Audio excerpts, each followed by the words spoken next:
Hello बच्चों। बच्चों आप लोग का जैसे नीट का एग्जामिनेशन है 5 मई को।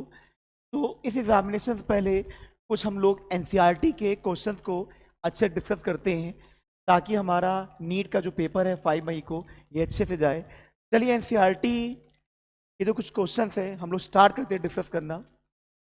देखिए, पहला आपका क्वेश्चन है major product of the given reaction. ये जो आपको रिएक्शन दिख रही हैं, ये रिएक्शन आपकी जो है वो है हॉफमैन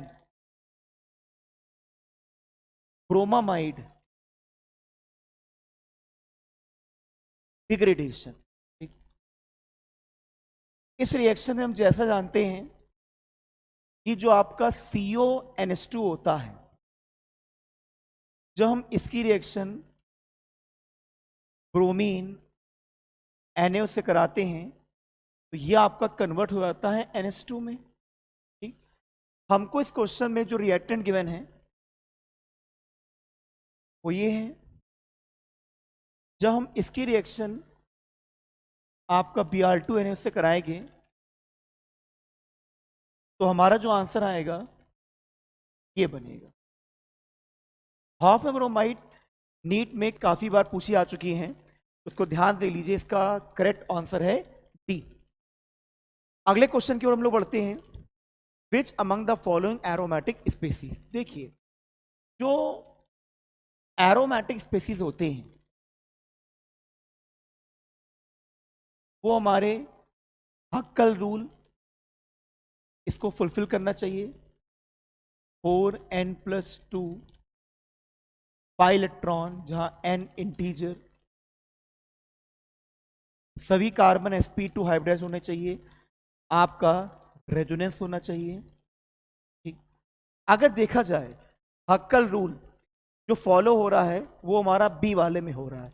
इस बी ऑप्शन में हमारे पास 6 पाई इलेक्ट्रॉन है, n की वैल्यू 1 होगी, सभी कार्बन sp2 है और रेजोनेंस भी है।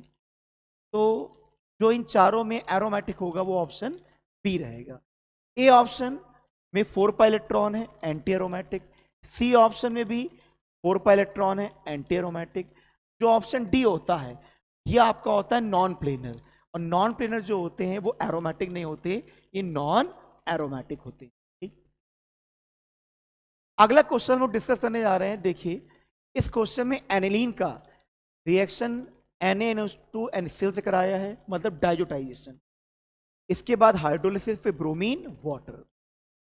जब भी हम लोग एनिलीन की रिएक्शन डाइजोटाइजेटिंग एजेंट से कराते हैं, ये होता है डाइजोटाइजेटिंग एजेंट। ये इसको कन्वर्ट करता है बेंजीन डाइजोनियम क्लोराइड में।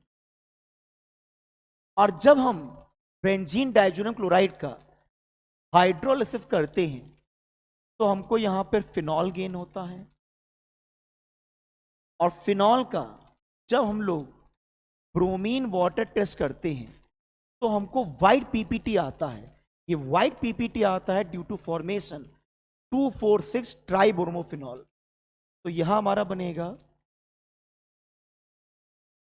2,4,6 ट्राई ब्रोमोफिनॉल व्हाइट पीपीटी। तो जो हमारा करेक्ट आंसर होगा वो आंसर डी रहेगा। ठीक, अगले क्वेश्चन की ओर बढ़ते हैं। Angular momentum. देखिए, जो एंगुलर मोमेंटम होता है वो हमारा होता है √L L+1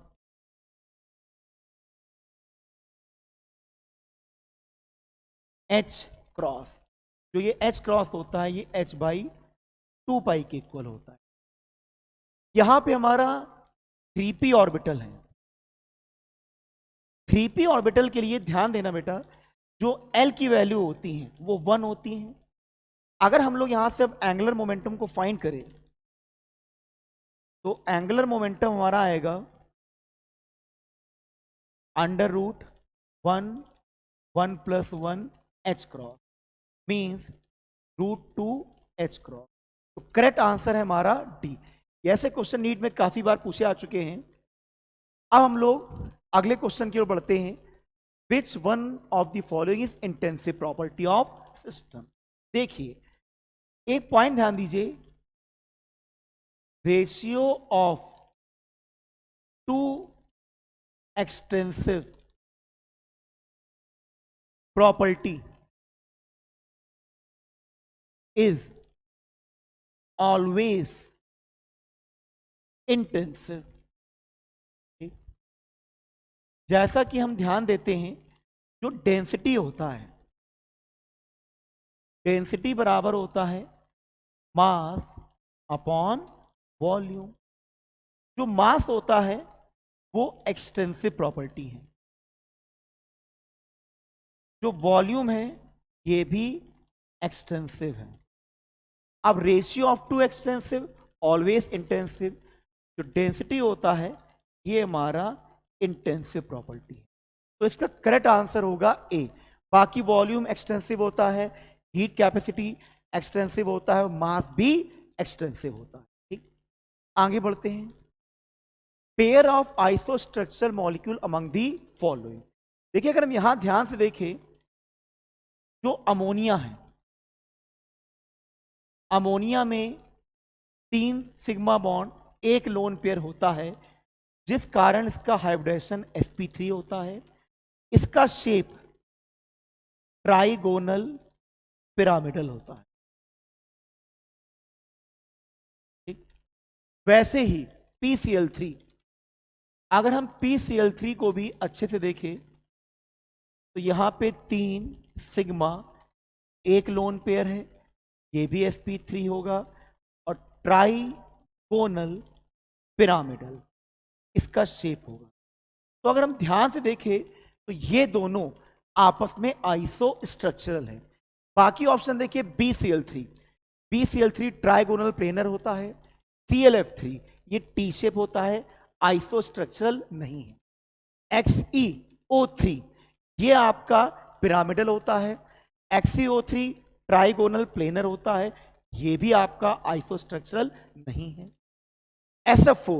SF4 आपका C100 होता है, XeF4 आपका स्क्वायर प्लेनर होता है, ये भी आइसोस्ट्रक्चरल नहीं है। केवल आइसोस्ट्रक्चरल आपका अमोनिया और PCl3 है। Correct answer is C. अगले बढ़ते हैं। देखिए इस क्वेश्चन में ध्यान देना, Kp और Kc में रिलेशन होता है, Kp बराबर Kc RT की पावर डेल्टा Ng।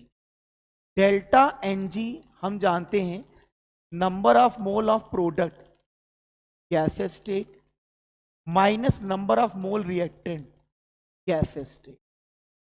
तो प्रोडक्ट अगर हम ध्यान से देखें तो गैसेस स्टेट में एक ही मोल है, रिएक्टेंट में देखिए कितने हैं, 1 + 1/2। इसका आंसर आएगा -1/2। ठीक, तो यहां पे हमको x निकालना है, x बराबर डेल्टा Ng आएगा और डेल्टा Ng -1/2। तो करेक्ट ऑप्शन है आपका बी। अगले क्वेश्चन में बढ़ते हैं। इस क्वेश्चन में कहा गया है जैसे रिएक्शन है A + B C + D, हमसे कहा गया है कि कंसंट्रेशन A एंड B दोनों की इक्वल है इनिशियली। मान लिया कि टाइम 0 पे इसकी कंसंट्रेशन हमारी है X, इसकी कंसंट्रेशन है X, इसकी कंसंट्रेशन क्या होगी 0 0। फिर टाइम T इक्विलिब्रियम, इससे कुछ A अमाउंट टूटा, यहां से कुछ A अमाउंट टूटा, यहां A, ये बना इक्विलिब्रियम पर। अब हमसे कह रहा है जो कंसंट्रेशन D की है वो ट्वाइस है दैट ऑफ A, मतलब कि जो D कंसंट्रेशन A है वो A की दुगनी है, 2x - A। तो हमने सॉल्व किया, A बराबर 2x - 2A, तो ये आ गया आपका 3A = 2x। ठीक, अब जरा ध्यान देना, हमको यहां निकालना है इक्विलिब्रियम कांस्टेंट। तो इक्विलिब्रियम कांस्टेंट हमारा होगा concentration C concentration D upon concentration A concentration B, means A upon x - A और x - A। ठीक, A की वैल्यू यहां से कितनी आई है 2x/3, ठीक, ये भी आपका 2x/3, यहां भी देखिए x minus 2x/3, x minus 2x/3। इसको जब हम सॉल्व करेंगे तो हमारा आंसर आएगा 4। तो करेक्ट आंसर इज डी। ऐसे क्वेश्चन नीट में काफी बार आ चुके हैं, तो ध्यान से इस क्वेश्चन देखिएगा, ये क्वेश्चन काफी आपका अच्छा है। अगला question, 5 mole of ideal gas at 27 degree Celsius expand isothermally reversibly from volume 5 litre to 50 litre, calculate work done by the system. देखिए, हमने वर्क डन का थर्मोडायनेमिक्स में ये फॉर्मूला पढ़ा है, -2.303 nRT log base 10 V2 by V1। यहां पे हमको n की वैल्यू कितनी गिवन है, 5 मोल। R कितना होगा, 8.314। ठीक, यहां पे अगर इसको हम किलो जूल में बदल ले तो ये 10 की पावर -3 किलो जूल में हो जाएगा। टेम्परेचर हमको गिवन है 300 केल्विन।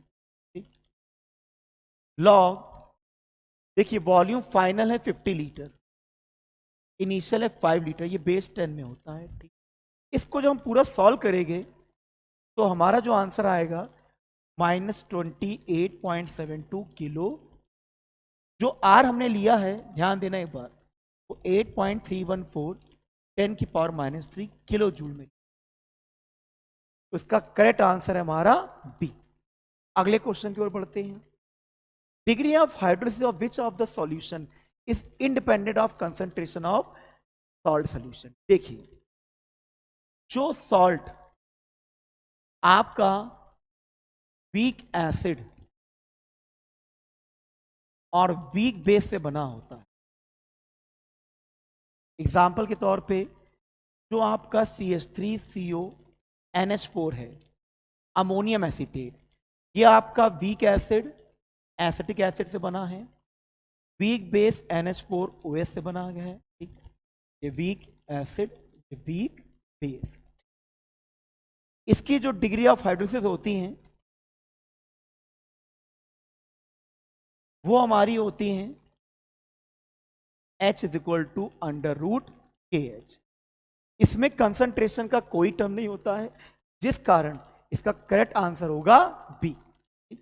आगे बढ़ते हैं। Determine the stability of order of following कार्बेनाइन। देखिए, कार्बेनाइन की जब भी हम स्टेबिलिटी की बात करते हैं और उसमें अगर हम इंडक्टिव इफेक्ट लगाए तो इंडक्टिव इफेक्ट के अकॉर्डिंग स्टेबिलिटी का जो ऑर्डर होता है वो होता है प्राइमरी 1 डिग्री कार्बेनाइन, सबसे ज्यादा स्टेबल, फिर सेकेंडरी 2 डिग्री, फिर टर्शरी 3 डिग्री। ये स्टेबिलिटी का ऑर्डर होता है। अगर हम ध्यान से देखें, फर्स्ट वाला हमारा जो है वो प्राइमरी है, ये हमारा जो है वो सेकेंडरी है, ये हमारा जो है वो टर्शरी है। तो इसका जो ऑर्डर हमारा आंसर रहेगा फर्स्ट, सेकेंड और थर्ड, ए आंसर। अगले में बढ़ते हैं। PH of weak acid and pKb of weak base आपका गिवन है 3.2 and 3.4, the pH of the salt AB। देखिए, salt of weak acid and weak base, इसका जो फॉर्मूला होता है पीएच का, वो हमारा होता है 7 + 1/2 pKa - pKb। हमको इस क्वेश्चन में pKa, ध्यान से देखिए कितना दिया है, 3.2, pKb 3.4। इसको जो हम सॉल्व करेंगे तो हमारा आंसर आएगा पीएच का 6.9। तो ए इज द करेक्ट आंसर। आगे बढ़ते हैं। Which of the following compound will exhibit geometrical isomerism. देखिए, ज्योमेट्रिकल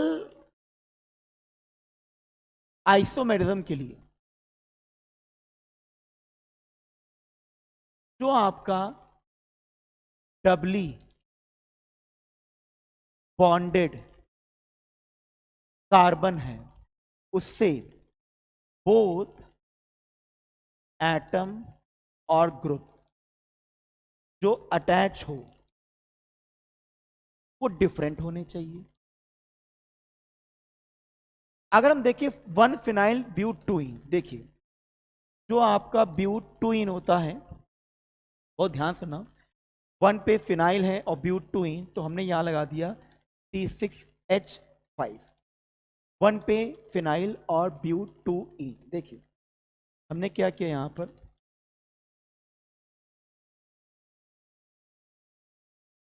ये हमने मान लिया 1 2 3 4, ठीक।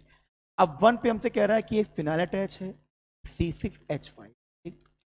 अब ये मान लीजिए कि यहां पर CH2, ठीक, और इसमें H, यहां पे आपका CH3 और यहां पे H। अब इस डबली बॉन्डेड से दोनों, इससे H अटैच है, इससे CH2, इससे H अटैच है, CH3, ग्रुप डिफरेंट है, तो ये आपका GI शो करेगा। बाकी सारे आपके ब्यूट 1 इन है। ब्यूट 1 इन में जो आपके दोनों एटम हो गए लास्ट कार्बन में, वो पहले कार्बन में वो हाइड्रोजन हो गए, वो GI शो नहीं करेंगे, ठीक। आगे बढ़ते हैं, ध्यान से देखिएगा। अब synthesis of alkyl fluoride is the best accomplished by, देखिए एल्किल फ्लोराइड को बनाने का एक सबसे अच्छा तरीका क्या होता है, alkyl fluoride best prepare by, इसको बनाने तरीका है स्वार्ट्स रिएक्शन। और स्वार्ट्स रिएक्शन क्या है कि जैसे आपने RBr लिया, मेटल क्लोराइड लिया, ठीक, यहां बन जाएगा RFAgBr। तो एल्किल फ्लोराइड सबसे अच्छा बनता है स्वार्ट्स रिएक्शन से, इसका आंसर होगा ए। अगला पढ़ते हैं, आइसोप्रोपाइल अल्कोहल ऑन ऑक्सीडेशन। देखिए आइसोप्रोपाइल अल्कोहल हमारा ये होता है 2 डिग्री अल्कोहल, ठीक। जब हम इसका ऑक्सीडेशन करते हैं तो हमको यहां बनता है एसीटोन। ये क्वेश्चन काफी बार पूछा जा चुका है, ठीक। आइसोप्रोपाइल अल्कोहल जब भी ऑक्सीडेशन करते हैं तो ये बनाते हैं एसीटोन को, तो option A is the correct answer. अगला देखिए, आपका ये गिवन है एसीटोन,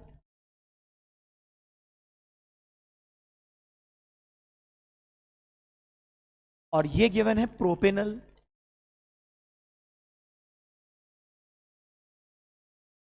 देखिए एसीटोन जो होता है ये कीटोन होता है, प्रोपेनल जो होता है ये एल्डिहाइड होता है। अगर हमको एल्डिहाइड और कीटोन के बीच डिस्टिंग्विश करना है तो इनके बीच डिस्टिंग्विश करने का सबसे बेस्ट मेथड होता है टॉलेंस टेस्ट। जो एसीटोन है ketone do not give Tollens test, ये टॉलेंट टेस्ट नहीं देते हैं। एल्डिहाइड ये टॉलेंट टेस्ट देते हैं, गिव टॉलेंस टेस्ट। तो हम लोग टॉलेंट टेस्ट के द्वारा, मतलब बी, इन दोनों को डिस्टिंग्विश कर सकते हैं। आगे बढ़ते हैं, conversion of ethyl chloride into diethyl ether. देखिए इथाइल क्लोराइड ये हमारा होता है CH3CH2। अगर हम इसकी रिएक्शन करा दें आपके सोडियम इथॉक्साइड इससे in the presence of dry ether, इस रिएक्शन को हम कहते हैं विलियमसन सिंथेसिस। तो यहां से आपका ये NaCl निकल जाएगा। NaCl निकलने के बाद ये हमारा बनेगा डाई इथाइल ईथर, इसको हम कहते हैं डाई इथाइल ईथर। ठीक, आगे बढ़ते हैं। Glucose when treated with concentrate HNO3। देखिए ग्लूकोज की रिएक्शन, जब हम लोग ग्लूकोज को हम ऐसे लिख लें कॉन्सेंट्रेट HNO3 जो कि स्ट्रॉन्ग ऑक्सीडाइजिंग एजेंट होता है, इससे कराते हैं तो हमारा ये बनता है COH। इसको हम कहते हैं सैकरिक एसिड, तो ये बोला जाता है, इसको कहा जाता है सैकरिक एसिड। तो इसका करेक्ट आंसर है बी। तो बेटा ये सारे क्वेश्चन थे जो एनसीईआरटी के काफी अच्छे क्वेश्चन हैं, इनको ध्यान से देखिएगा, इससे आपको नीट पे काफी हेल्प मिलेगी। अच्छे से तैयारी करिए, आपके नीट के एग्जाम के लिए बेस्ट ऑफ लक, बढ़िया से करिएगा।